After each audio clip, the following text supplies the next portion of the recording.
Got everybody? All right, well, good afternoon, everybody. Thank you for joining us here today. Today's a really important day.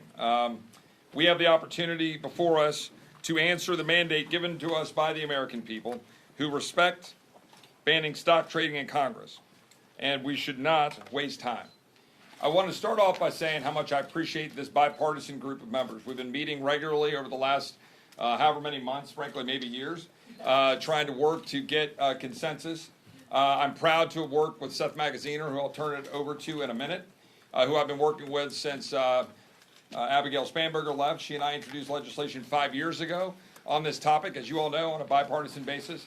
And we've been trying to move this along. That bill, the trust in Congress, the original Trust Act, has a significant number of co-sponsors. But what we've decided to do is take the multiple bills that are represented by folks on this dais, bring it together into one bill, and speak with one united bipartisan voice that it is time for Congress to act. It is time for the leadership of Congress on both sides of the aisle to do what the American people have been demanding, which is to end day trading by members of Congress.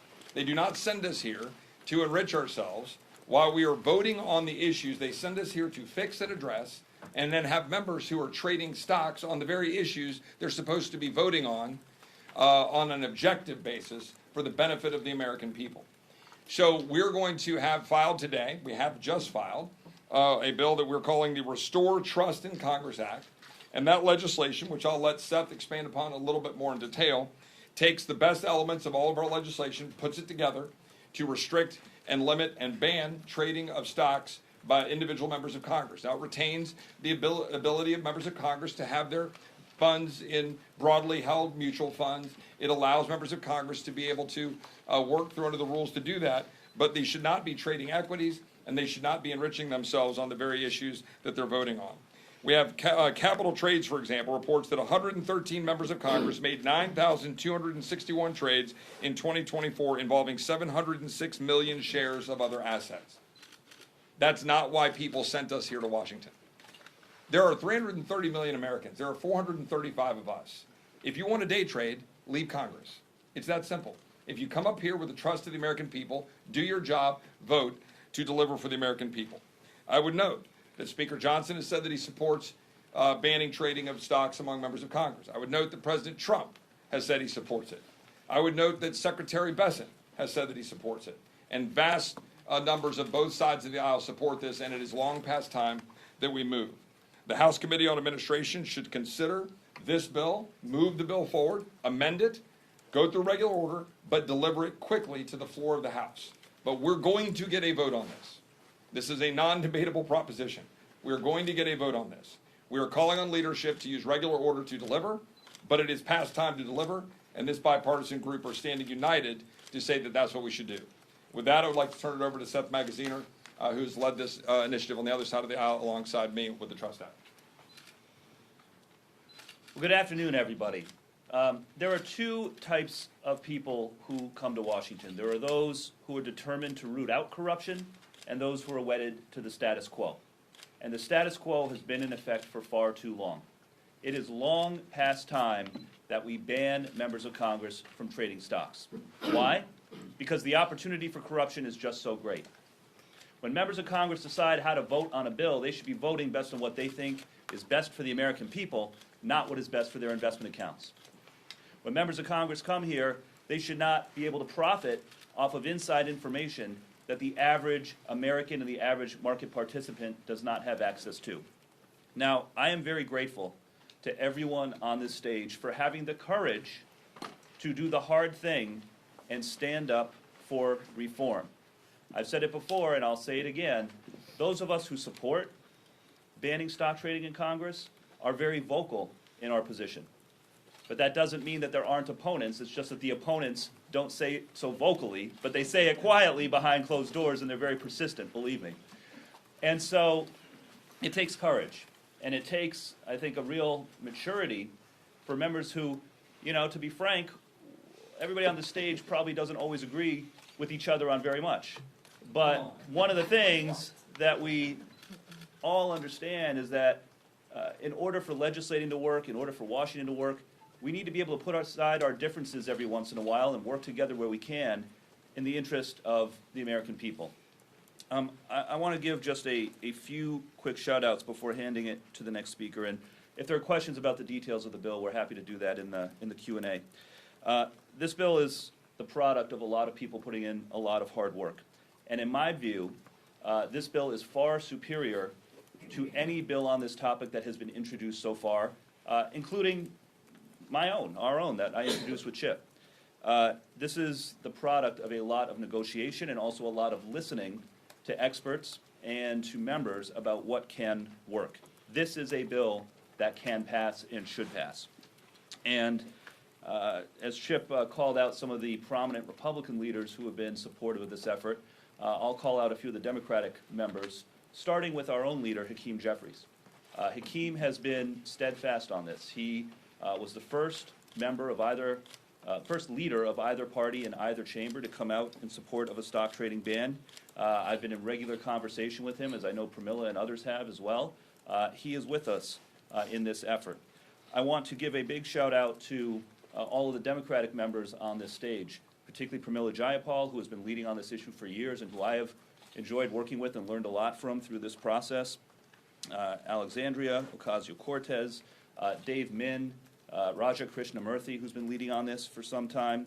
I know that we have, I think that's all that's actually here today, but others who have been supportive of this as well, here in spirit. And I also want to give a shout out to Abigail Spanberger. Abigail, as Chip noted, was an early leader on this issue, an early initiator of this movement. And although she has left us for other pastures, I know that she is very pleased with the progress that we have been making. So with that, the time has come. Let's get it done. And I'm going to turn it over now to someone else who's been a great partner as we've been meeting through the spring and the summer, Representative Fitzpatrick. Thank you, Seth. Good afternoon, everybody. It's not every day you see this cast of characters up here. These are all smirking out there, but that's a good thing, and it speaks to the power of this cause. How did we get here? Pretty much everyone up here had their own version to accomplish the same goal. Myself and Alexandria and Raja had a bill. Anna's had a bill. Burchett has had a bill. Seth, Chip, Pramila, Scott, you've been co-sponsoring a lot of these bills. I mean, every single one. And Seth came to my office, was that earlier this cycle? As you did to all the individual bill authors, and said, can we find a way to merge all these bills together? And that's, in fact, what's happened here. Many of you knew I spent my entire career before here as an FBI agent. When I came here, it wasn't a revelation. It confirmed what I already knew, that members of Congress have access to inside information. Period. End of story. And that being the case, a lot of opponents to this will say, well, we already have insider trader laws on the books. This is why it's different. If you're a typical run-of-the-mill insider trading case, you're sitting on a company board, you have access to one company's information that is imminent, that's been voted on or about to be voted on by a board. Members of Congress, just by being on the floor of the House, have a much more clear purview being behind the curtain of whether a CR is going to pass or not, whether there will be a government shutdown, is AI regulation going to pass or not. Just a much clearer sense for the likelihood, the probability of things coming to fruition or not coming to fruition. And for anybody in this institution to trade off that information is illegal and unethical, both. We are dealing with the ethics piece. The criminal law will remain on the books. But this ethics bill, and that's what this is a culmination of the efforts of everybody here on the stage. And I'm very, very proud to stand in partnership with each and every one of them, because this is beyond an 80-20 issue. This is a 95-5 issue, and the 5 that are against it are probably in this institution day trading. So we're going to, and by the way, we will find a way to get to the floor one way or another, and we will leave it at that. There are multiple pathways to get a bill to the floor. We are not going to let another Congress pass without getting this done. And with that, I yield, and I will call up my classmate from the 115th Congress, Pramila Jayapal. Thank you so much, Brian, and thank you to everyone. This has been, as you've heard, the product of many years of work, and I remember back in 2020 when I introduced my first bill on this topic with Elizabeth Warren and a number of Republicans as well. I think it was Matt Rosendale at the time. We have continued to do the work to try and bring these bills together because we know that sometimes what happens in this place is if there are multiple bills on a subject, leadership that may not want us to move forward says, we got too many bills, we can't decide. So we did the work of negotiating with each other. We brought in experts to make sure, including experts that manage money and know what the loopholes are that we needed to make sure were fixed. And I think we are doing the simplest thing that we can do in many ways. It is the simplest thing that the American people want, which is to know that their member of Congress represents them and not their own pocketbooks. And that's really what this is about. Brian talked about insider trading and the information we get. We also should know that people are taking votes on issues where they're not thinking about their own stock portfolio. At the core, this is really about public trust. And public trust right now in government is at an all-time low. And there's a good reason for that, because people don't know who we represent. So let's make this really, really clear. This bill gets around many of the loopholes that existed before in some of the other pieces of legislation. There's real accountable fines here where perhaps when you make your first mistake, that's a pretty low fine. But after that, there is a 10% penalty and disgorgement of profits, which is really, really important because there needs to be some way to hold people accountable. And we know that there are a lot of places that essentially trade on their ability to get us to do certain things that benefit big corporations out there, benefit our own pockets. And so I'm really excited that we're in this place. We've been here before on the stage, actually with several of us that have been here over time, but I do feel like this is different this time. I feel like we are really at a place where we brought all the bills together and we are going to, as Brian said, we are going to get it to the floor. Whether it's through whatever process that looks like. So I want to thank all of our, trying to be vague here, all of our friends on both sides of the aisle that have been really clear about standing up for the American people, standing up to make sure that we represent them and not our pocketbooks. And with that, it's a great honor to introduce my colleague, Representative Tim Burchett.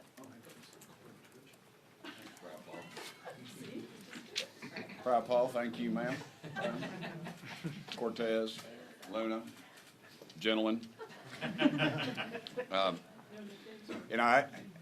It's kind of funny when you deal with this stuff. And I talked to the ethics people the other day. Everybody knows I make these crazy skateboards, and people asking, "Hey, sell me a skateboard." So I said, "Well, let me go check it out with ethics." I literally got to get attorneys involved to sell a dadgum skateboard. But if I want to do insider stock trading, just get elected to Congress, really. I mean, let's just be honest. Look, everybody ought to do like I do. Get their $12,000 portfolio in a mutual fund. Let my buddy Tommy Seiler handle it. He does pretty well. Although my daughter's going to school now, so I'll be cashing that out very soon. But look, we're public servants. We're stewards of the community. Nobody is above the law. You hear that. It's kind of become cliche up here. But for years, members of Congress, we know they've gotten rich using hardworking American taxpayers' money. Members sit on committees. We attend private meetings where we gain privileged information about companies. Congress appropriates money to economic sectors that may overlap with members' own portfolios. I call it the war pimps a lot. I worry about us voting on wars that we're going to send our kids off to that we couldn't even find on a dadgum globe, and members having owning stock in those things. The American taxpayer always gets the short end of the stick, and Congress seems to profit at their expense. This body has been enriching itself on the taxpayer's dime, and dadgummit, it's got to stop. The President's already said he would sign a bill banning stock trading for members of Congress if passed. I think the real test is going to be whether Congress has the guts to stand up and do what's right. And I'm proud of all these people up here. I don't agree with them, some of these people on anything. If Cortez told me the sun was coming up tomorrow, I'd go out and check it out. But she's my buddy, and I'm proud to stand up on the stage with that. And now I will introduce my friend Cortez. Come up and speak. Thanks, Cortez. Thank you, Tim. Good afternoon, everyone. Hope everyone's doing well. I gotta say, I know it was,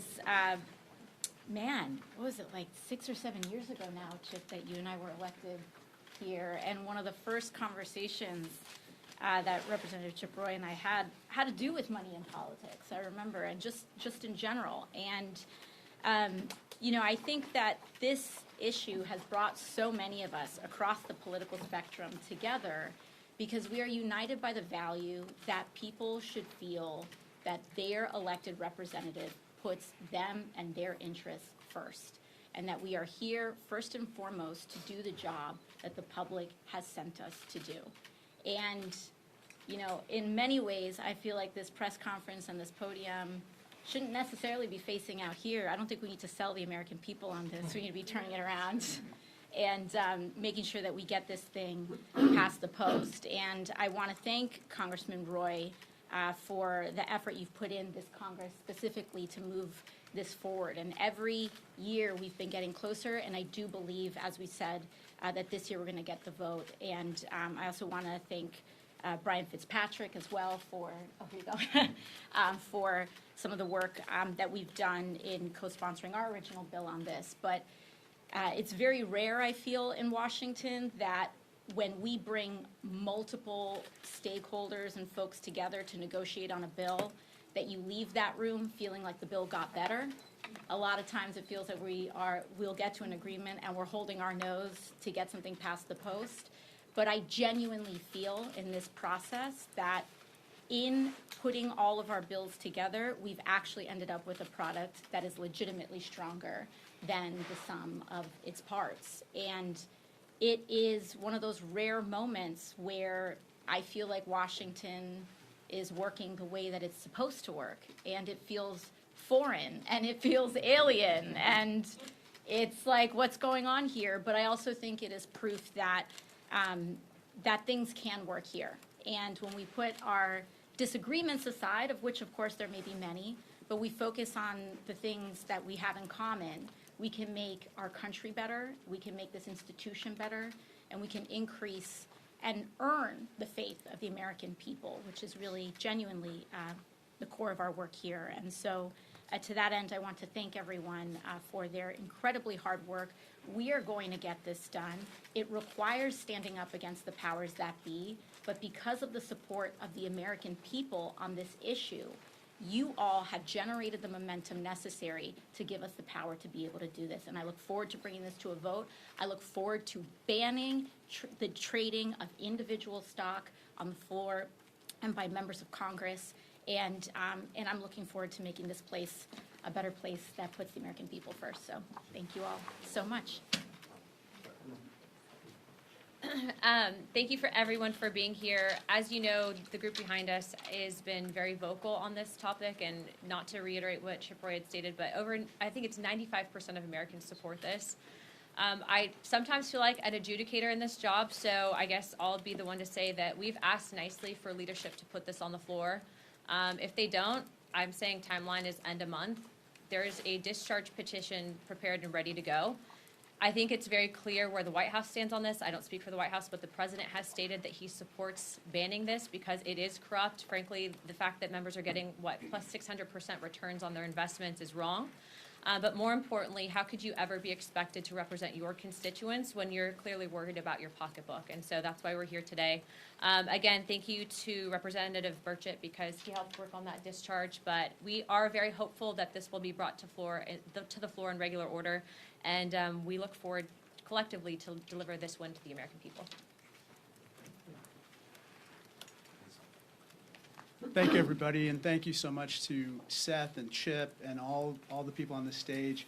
Look, this is a message to our colleagues, okay? You may have traded up till now. You may have operated within the confines of the law and the rules and the regulations. This is your chance to do the right thing. This is your chance to do the right thing. We're not going to judge what you did before now. But now that this bill is going to come to the floor, and we're going to make sure of that, It's your chance to get right with the American people. Because at the end of the day, Congress is not a casino, it's not a stock exchange, it's not a betting parlor. The only bet we should be making is on the American people. We can't serve the American people and the public interest at the same time that we're serving our stock portfolio. Please, fellow members, we're not judging you, but now is the time to do the right thing. When 95% of your colleagues, the constituents in your districts and the American people want this, anything else would be going against their best interests and the best interests of the country. Thank you. And now, Scott. So, look, a lot of the country there's a lack of trust in the government, and this is an opportunity to earn some of that trust back. And quite honestly, when many Americans say, why can't any of you people get together on anything? Up here you have the left and the right standing on the stage for the same issue, for the same cause, which should be an indicator to everybody that this is absolutely the right. This is one of the times when the American people and Congress can get a win. And I would just say, I would sum it up this way. Nobody drafted anybody. Nobody made you run for Congress. You decided you wanted to serve and you ran. Well, coming to Washington, D.C. and serving isn't about what you can get. It's about what you can give. And so I thank the leaders for their courage to bring this and push it and be doggedly about it forever and ever to make sure it gets done. God bless you. Look, the reality is there are 200 million reasons why this bill needs to come to the floor. That's how much members of Congress profited, and a small minority of members of Congress profited from insider trading. I just came to Washington last cycle. I beat an incumbent who had been trading on the Financial Services Committee. And this isn't a Republican or a Democrat issue. Look at the folks behind us. This is a group of individuals who are fighting because it is unfair that members of Congress are trading on insider information and performing 60% better than most of the trading companies in New York City. The reality is this. We have all had great ideas. We led the Stock Act as one of our first bills. Chip has been able to bring together a team from both the left, the right, and everybody in between to be able to put something forward that actually provides integrity back to what this place so desperately needs. The draining of corruption, the holding accountability of elected officials, and most importantly, giving back a little bit of trust to the American people, that the people who are up here fighting for you are actually delivering. And as Anna Luna just highlighted, the shot clock starts right now. We can end insider trading. We can help restore integrity to government, and this team right here is the one who's going to help get it done this cycle. I'm so proud of everybody who's been working on this, and I'm privileged to be part of this team. Thanks, Chip. So do you want to come up here and we'll field some questions on these specifics? I do want to say one thing, though. While I'm proud to work with everybody here and have been proud to be on this issue for a long time, Seth did an enormous amount of the legwork to bring all this group together and went around office by office. Everybody has been doing this together. Anna and Tim have been working hard to try to put pressure to get it to the floor. I think all of us have been working on this together jointly to get this done. So I just want that to be very clear. Yeah. Thank you. Could you please talk about how, if at all, this would impact the White House and the executive branch if this bill were passed? This legislation focuses on Article 1. It focuses on Congress. Now, there's a great deal of support. I don't want to speak for everybody collectively. I think there's a great deal of support for the executive branch also being, subject to the provisions that we want to put forward. We think all three branches. It ought to be very clear that nobody's benefiting from trading stocks while they're making judgments and leading and executing. This bill, though, I think rightly focuses on Article 1, so we can look at our colleagues and say we should take care of ourselves. Yep. Congresswoman Luna said that if this bill isn't put on the floor by the end of the month, that she put forward a discharge petition. Are both of you prepared to support that discharge petition? Is that the same timeline you envision? I'll let Seth speak to that. Look, my view is right now, the Speaker said he supports it, the President, Secretary Bessent, this group, large numbers of members of Congress. We've been very clear that we expect to vote. So we would like to see this move, and I'll let Anna speak to it herself, but I'd like to see this move through regular order. We expect it to move through regular order. And if it doesn't move through regular order, then we'll decide what we need to do to make sure that it gets a vote. But it will get a vote. Yeah, I'll just say, I certainly don't speak for every Democratic member, just for myself, but, I come at this being agnostic as to how it gets to the floor, whether it's through regular order, whether it's through a discharge petition, a suspension of the rules, whatever, as long as the underlying substance is strong enough to end this corrupt practice and also well thought out enough that it can earn the critical mass of support that it needs to pass the floor. So as long as the underlying bill is the right bill, and I think the one that we're introducing today is that bill, then, you know, how the speaker chooses to bring it to the floor is up to him. But we do feel some urgency because the American people feel the urgency. And as long as the underlying legislation is good enough to get that critical mass of support, then, you know, however it gets there is fine with me. Where did you guys land, and can you give more specifics on family members and how this affects who? Yeah, so spouses and Yeah. dependent children are covered in the bill. They have the same restrictions as members. Dependent. Yeah, dependent children. One of the things for those who do actually support Congress members being able to trade stocks is they say, you know, we want to encourage people to run for Congress across all spectrums. For some folks, really being able to have to give up their stocks, give up their assets is a huge disincentive for having the public service of running. How do you respond to that?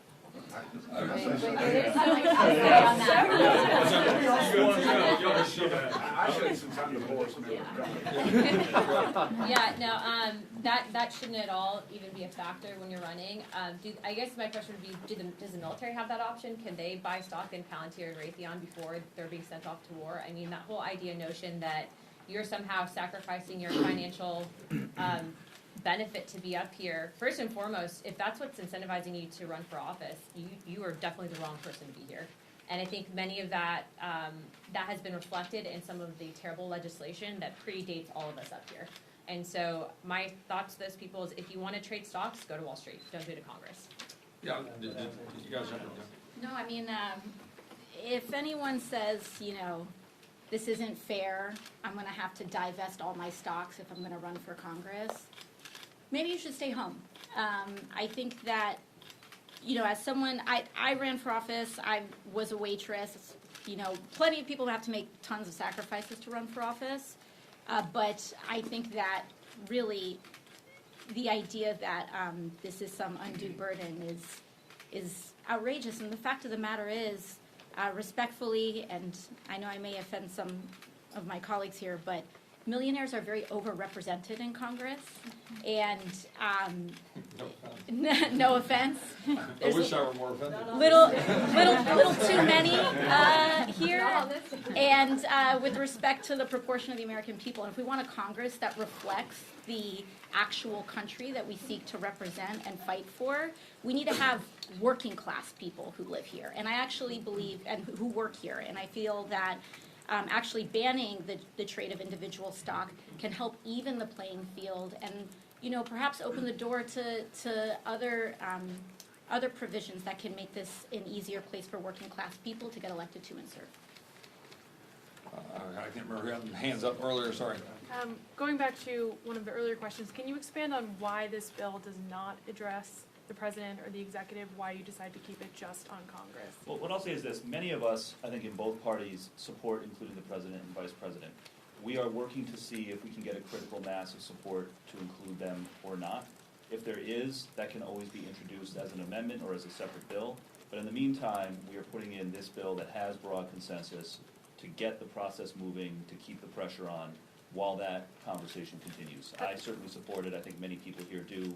We're working to see if we have that critical mass. To the Republicans here, though, has the president advocated that against this bill being expanded, or where do you stand on that? I've got no indication of that whatsoever. All I've gotten is support for this, and what we're trying to focus on, and I think rightly, is can we not look in the mirror as the members of Congress and go ahead and decide how we should operate? Start there. But it's really easy for us to go point, and I would say this last year, a year ago, with President Biden, President Trump, doesn't matter. This is not a political issue. But we've got to work through executive branch application and getting the votes for that. I would love to have that debate. I would love in regular order to have this come before the committee, come before the admin committee, and then offer amendments and have that debate and bring it forward and offer an amendment that applies equally to all three branches. That would be a fantastic debate. And I would likely support going in that direction. But I think we need to focus right now on one very clear message. Congress, those of us here, we're responsible for managing our own affairs. We shouldn't be trading stocks while we're voting on these important issues. I think it's that simple. Got a lot of questions. I don't know how we're going to do on time here, but yeah. Have you guys talked to your Senate counterparts on this? I mean, I know Senator Hawley's bill does include the executive branch, so have you guys had those cross-chamber conversations about this? Yeah, I'll say from my end of the spectrum, we certainly have. We've talked to Josh, we've talked to folks over in the Senate, and, you know, we're kind of collaborating in broad terms about moving the issue forward. Again, the legislative process, move it forward, get the ideas on the table, then let the process work.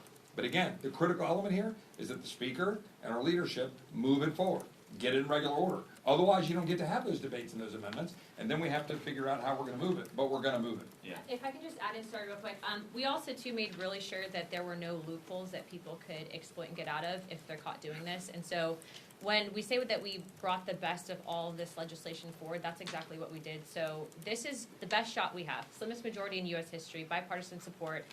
I can speak for myself, but I think there would be a lot of Americans supporting shutting down the House floor to any legislation until Congress can undo a lot of the corruption that currently exists here, and it starts with this bill. So they've called votes, we're gonna take a couple more quick I'll just questions. say Seth, go ahead. real quick on the Senate. So yeah, I've been in touch on the Democratic side with Senator Ossoff, with Senator Kelly, who are the leaders over there. I know Pramila's been working with Senator Warren. Really important point though about the Senate, like this is gonna need to clear 60 votes in the Senate. So this is a bipartisan issue because we have great leaders on both sides who care about it, but it is also a bipartisan issue by necessity. And that is part of why we've come together as a group, working so hard to find consensus. All right, a couple more questions. Go ahead. Me? Can you speak, you're all alluding to it, but since you are quite the diverse group of members, can you speak to how you work together and how you maybe overcome or set aside some of the differences that you have on other issues to focus on this, to push it forward, maybe a discharge position, whatever it may be, but a little bit of behind the scenes, if you would. I tend to forgive the Democrats a lot, that's why I get I'll just give a 30-second going back to when Abigail and I first did this. It sat down literally over, we were just having dinner, we were having, you know, a beer and just talking about the need to solve this problem. And then that has been the way for me. This has occurred with multiple of my colleagues over the last 4 or 5 years. We've all realized how much we have a passion for getting this done, but I'll let you address kind of how we've worked on it over the last 6 months or whatever. Yeah, I mean, that's, I think that's probably an experience that each of us had. For me, it was with Ken Buck, who's no longer here, and Matt Rosendale. But I think in this iteration, we started by looking at all the provisions that all the bills had and kind of identifying where were the places where we diverged, and started with some of those things. And so things like, you know, do we allow qualified blind trust or not? This bill does not. And going through each of those together. So Seth did a great job of working with all of us to get us all to the same table. But then also we brought in, like I mentioned earlier, experts who said, you know, have you thought about, who reviewed kind of the basic ideas we were playing with and said, have you thought about this loophole? Have you thought about this loophole? How do you handle this thing? And so we were able to also take into account some of the different pieces that maybe hadn't been in the bills. We also looked at the Senate bill and just kind of compared the two, because obviously the closer the two are, the better. But I've been in touch with Senator Kelly as well. He was just out in Seattle. We were talking about this. And I think that there's just a lot of interest. And the bigger the vote is in the House, we all know this, the bigger the vote is in the House, the better it is for the Senate, because it puts pressure on the Senate. It makes our bill the main bill, and hopefully that then becomes the vehicle that moves forward in the Senate. But it was a pretty detailed process. Everybody got to weigh in, and different people had concerns about different things, and we just worked through it until we got to something that everyone felt good about. As Alex said, not a place where we left feeling like, oh, I gave something up. I really do think, as all of us have said, that it was just strong. Just very quick, the one thing that I immediately noticed when I was in the room with all of my colleagues here is that I think an impetus for a lot of us running for office is to resolve injustices in the system. We have different perspectives on what that is. We all agree on this. And the disconnect between the public and this institution in terms of that gap in trust, this is a main, huge driver of that. So that was a common belief that all of us had. And I was really proud that this group came together. Last question. You talk about, of course, trying to cover as many loopholes as possible. Is that kind of what gives you guys this confidence that this bill could pass now, or do you feel like this topic has just kind of reached a tipping point? Yeah, I mean, we got to get it to the floor. But I think putting this all together, I think has given us now a much better position, because we're now united that it has the best elements of each of the bills. And it's really fully thought through. I mean, we've tried to think through everything. It doesn't mean to say that it shouldn't be amended or that it couldn't be made better through the legislative process. We're all about that here.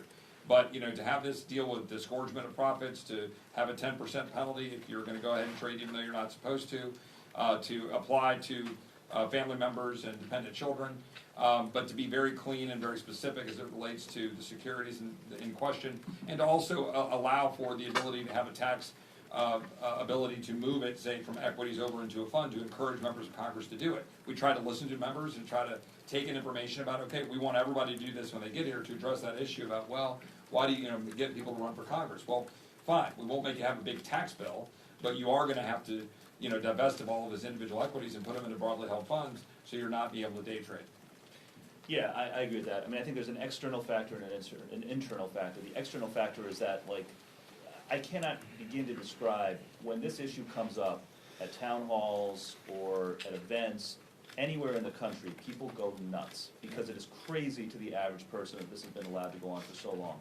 And I do think that, in part, due to some of your great coverage these last few months, we have reached a tipping point where the pressure from outside the building is becoming too much for leadership to deny. Inside the building, it's been a great collaboration. I'm only in my second term, I'm relatively new here. I hadn't worked with several of the people on the stage before, but every time we met, people came prepared. We in a painstaking way, went through every possible issue or concern that we could think of, and everybody here, surrendered some of their own time of limelight, surrendered some credit, worked together because we just care about getting something done. So I gotta give a great amount of credit to everybody who's been working on this. It's been a very good group to work with, and we're determined to get this done. Thanks, everybody, we gotta go vote, appreciate it. Thanks, guys. Thank you.